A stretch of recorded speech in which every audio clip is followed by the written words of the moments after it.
Chances are you or someone you know is a single parent.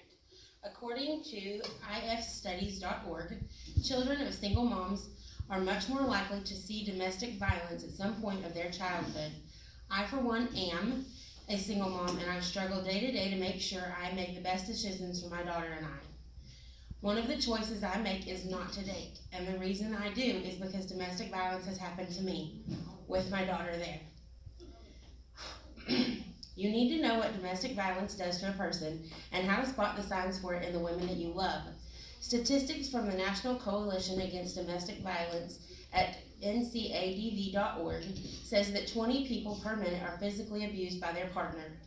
Also, 1 in 15 children are exposed to intimate partner violence, with 90% of these children eyewitnessing it themselves.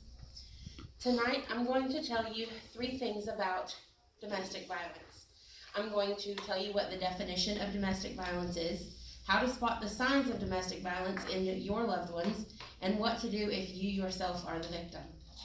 First, the definition of domestic violence, according to the Webster's Dictionary, is defined as violent or aggressive behavior within the home, typically involving the violent abuse of a spouse or a partner.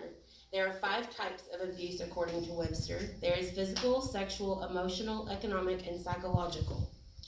Another definition is according to justice.gov.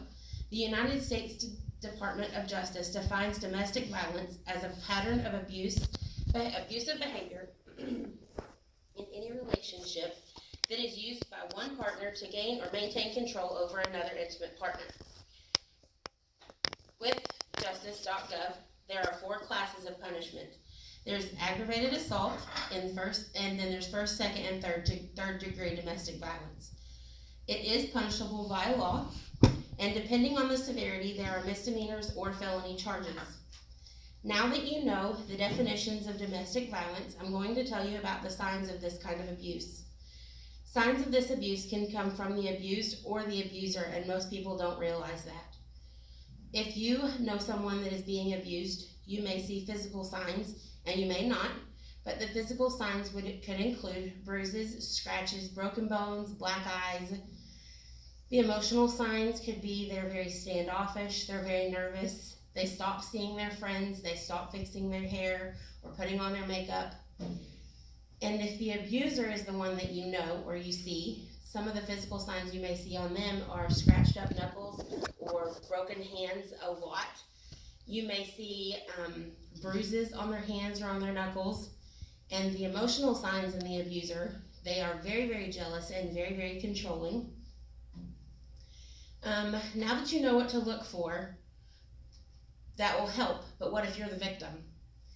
If you are the victim of domestic violence, telling someone can be humiliating and scary, but there are astounding amounts of help, including even locally.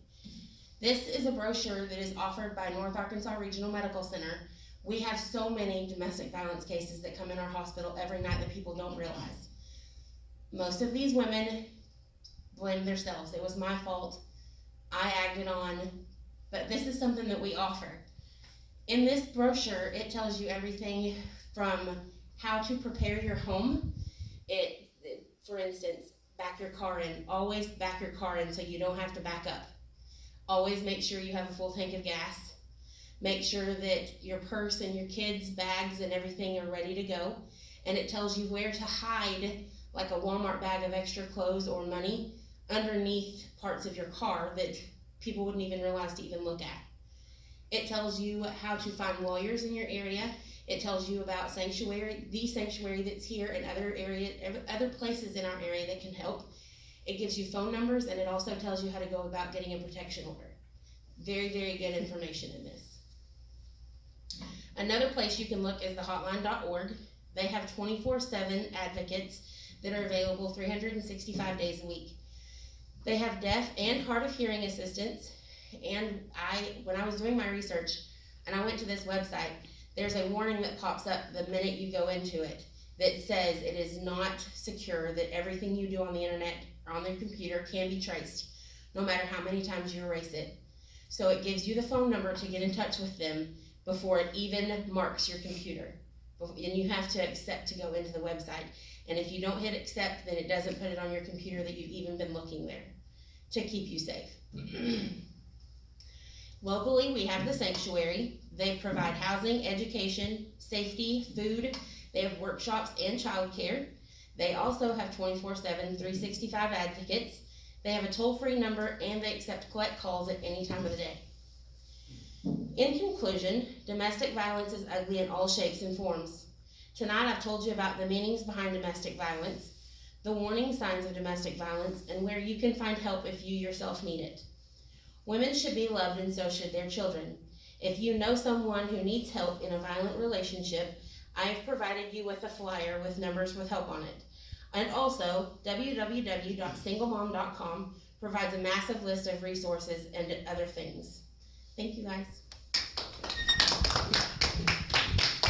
don't think that will be close to 8 minutes. I feel like I rambled.